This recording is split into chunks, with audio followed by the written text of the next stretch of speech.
কেউ যদি আপনাকে কষ্ট দেয়, চুপচাপ কোরআনের একটি আয়াত আপনি তেলাওয়াত করবেন, এর বিনিময়ে আল্লাহ আপনাকে যেটা দিবে আপনি দেখেই সন্তুষ্ট হয়ে যাবেন।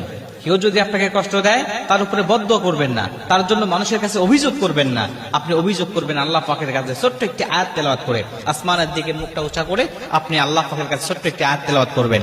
পৃথিবীতে প্রতিটা মানুষ কিন্তু অসুখের মধ্যে রয়েছে, কোনো না কোনো দিক থেকে আল্লাহ পাক তাকে দুঃখ কষ্টের মধ্যে পতিত রেখেছে। এটা হলো পরীক্ষা।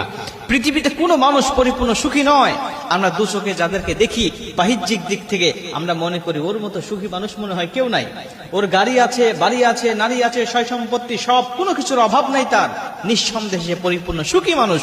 কিন্তু ভিতরে খোঁজ নিয়ে দেখেন ও কোনো না কোনো দিক থেকে এত অসুখের মধ্যে রয়েছে যেটা মানুষের সামনে সে প্রকাশ করতে পারে না। আল্লাহ পরিপূর্ণ সুখ দিবেন মানুষগুলোকে জান্নাতের ভিতরে। জান্নাতে যখন কোনো মানুষ যাবে সেই তখন পরিপূর্ণ সুখ পাবে, দুনিয়াতে কোনো মানুষ পরিপূর্ণ সুখ পাবে না।